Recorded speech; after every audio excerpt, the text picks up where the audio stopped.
Hey everyone, today I got these Paul Rubens oil pastels, 72 colors, and we are going to be drawing with these today. I opened them up already, so I did do a little drawing with them just to test them out, but these are the colors that come with this set. It's 72. And you get a variety of green, of all the colors. And what I do like about it is that I do get a variety of skin tone colors. I'm just going to show you how they lay down on the paper, and then we are going to get started, and I hope you join me. For those of you that love swatching, this is the sheet that comes with the Paul Rubens oil pastels for swatching, and this is what they look like. And if I just, I could just sort of color, and you could see how smooth they are. The reason why I wanted these oil pastels was because of the creaminess of the pastels and how they lay on the paper, and I think they're great for mixed media. On the oil pastel, on the paper, it says what color it is. In case you're interested in what color it is written down on the paper. For example, this one would be moss green. The thing is if your eyes, my eyes are not, like, I really have to squint to see the writing on this. You can see how small it is. But if you have a magnifying glass, or actually if you really want to know the color and you get your colors mixed up, what you can do is take a photo of it and then zoom in and see what color it is. If your eyes aren't the greatest, if you don't have your glasses on. Oh, here's the moss green. But I usually just pick out colors that I like because I like the color. I don't usually pick out a color based on the name of the color. I really like a lot of pinks. Let's see what this one is. This one's purple. Oops. Even though it says purple, it's a very nice pink. So you can see how these colors look. I just love the way that they lay down on the paper. Because I like using oil pastels as a mixed medium and over other artwork and over my acrylics, the thing that's important to me is how they sort of smudge, and not so much blending, because I'm not into blending my oil pastels. Doesn't really bother me that much. I must have had something on my finger. But I love the way that it smudges and creates a sort of dreamy look. Now, if you've been following along, you know that I have been drawing in cookbooks, and that is what I'm going to do today. I'll see if I can prop this up a bit, and then I'm going to see if I can draw a face using the oil pastels. Not like a large face, obviously we're gonna fit it into this screen. But one thing I have done is that I do like, before I use my oil pastels, is getting a colored pencil and map out your image first, or whatever you're gonna draw.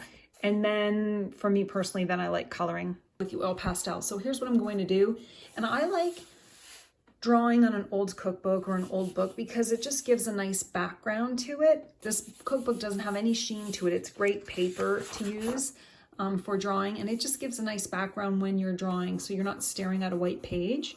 And all I'm doing is drawing a face, like the U shape of a head.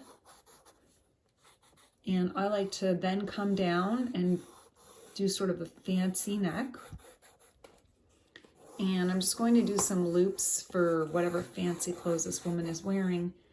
And then I go in and I map out the eyes. So I'm going to map out her eyes. And you don't need to be perfect. And I'm going to do her pupils. And I do want like sort of I want her eyelids to show, so I'm going to do a nice eyelid. And her eyebrows. Going to map in those ears really quick. This is a quick sort of sketch, so I can map out her features before I start to draw. And that's all I'm doing here, because I'm going to be, before I start to color, because I'm going to be mapping this in with, I'm going to be playing with the oil pastels. So I'm just doing in her lip area.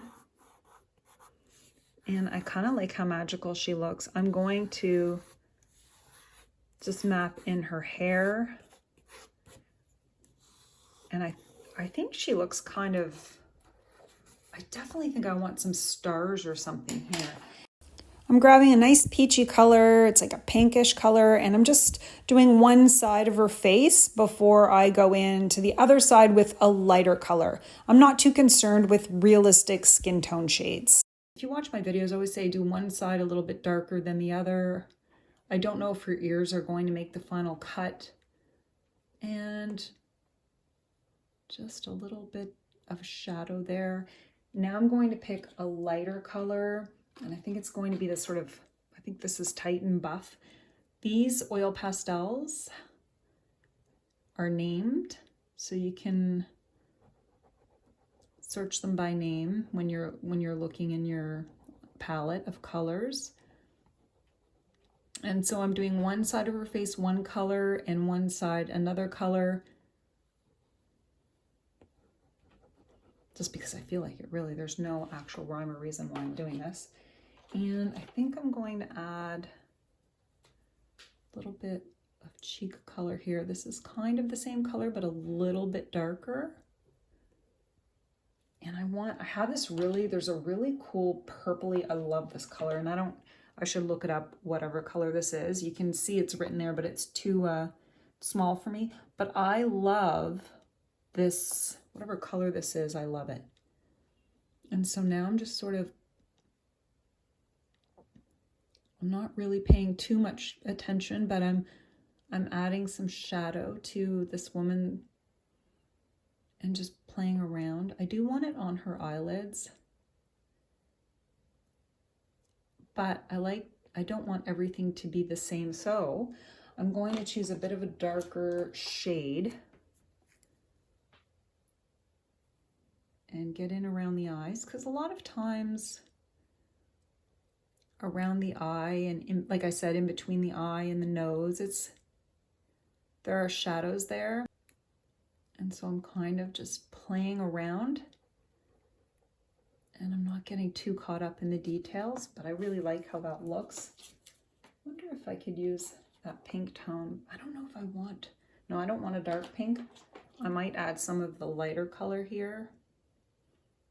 And I'm not, like, these blend really well, but I'm not in the frame of mind to blend them right now. Like, you can blend them with your finger. I'm not going to do that though, because I don't feel like it.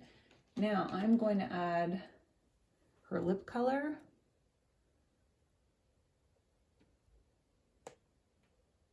And I love the red. I love the red. And I'm going to, I think I like to keep the eyes sort of a gray shade. So let's see if I could do that.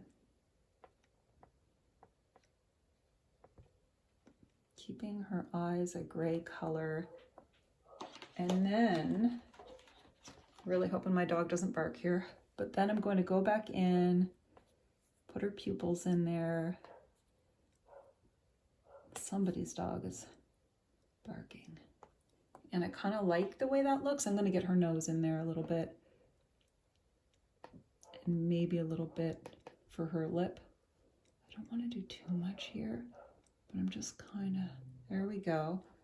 Oh, I love the way that looks. Now, next is her hair. It's just a miracle that my dog's not barking. Okay. Her hair is going to be this yellow color. And I don't know if I want to color in the whole thing. I might actually, but I want to do like stars in the sky here. I don't know if that makes sense, but she looks like she's in the sky or something. So I'm just putting some yellow around the edges. And do I want a black color here, or should I keep it white? I think I want to keep that red going, like a reddish color. So I'll get some dark red here. And I'm just going to keep it going. I'm trying not to think too much, but I do like this because it's a darker red than what I had on her lips. So I'm just adding a little color to her lips.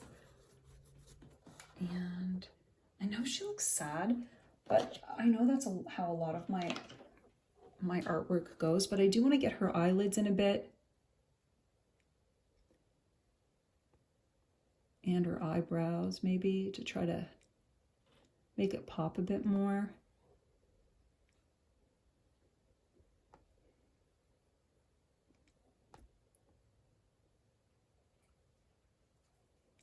make it not look like she's sleeping. Not bad. I feel like this pupil, whoops, I don't want this. I feel like her pupil needs to be a bit bigger. And then maybe I need to add some more to her eye there. So I'm going to add a little bit more here. Try to bring that together. Oh, I like the way she looks. I wish I had the eyes a little bit better. Like it's like almost cross-eyed. Let's see, maybe I could bring this out a bit and then make her pupil bigger to try to even out that eye. So try to do that. Does that help? I think it helps a little bit. Maybe I'll bring that down a bit. I think it helps a little. I think there needs to be a little more color down here and maybe here. I think that helps with how her eye originally was. And for such a quick drawing, I'm enjoying it. I don't mind. I think maybe I could add a little bit of white here to try to make her eye a little bit bigger. Right here.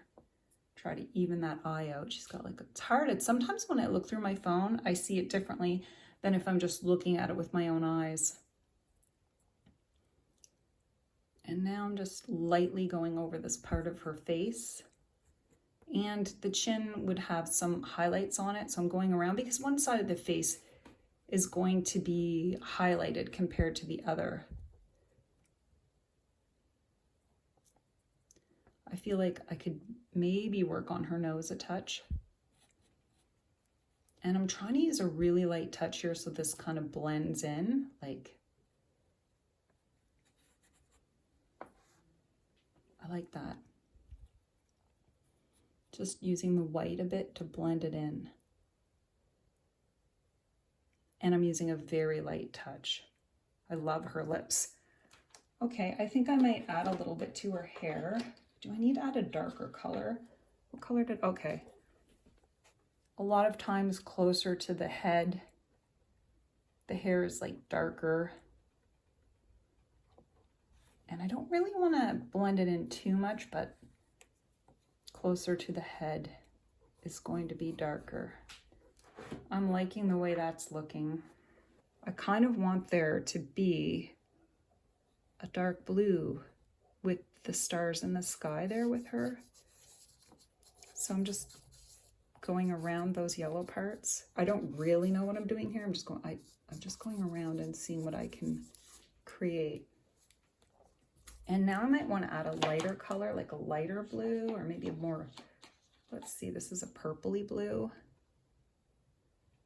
And just going right over it and seeing what happens. I kind of like the writing there. That looks, to me, this is interesting. Maybe I'll get a lighter yellow and try to, I don't want to make it green, but see if I can somehow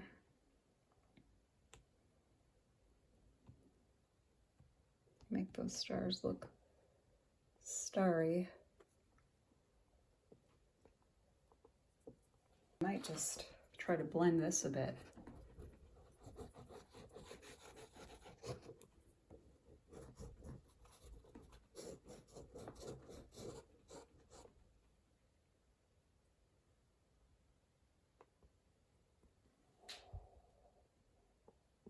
I think this is going to be it. I think this is all I'm going to do for this one.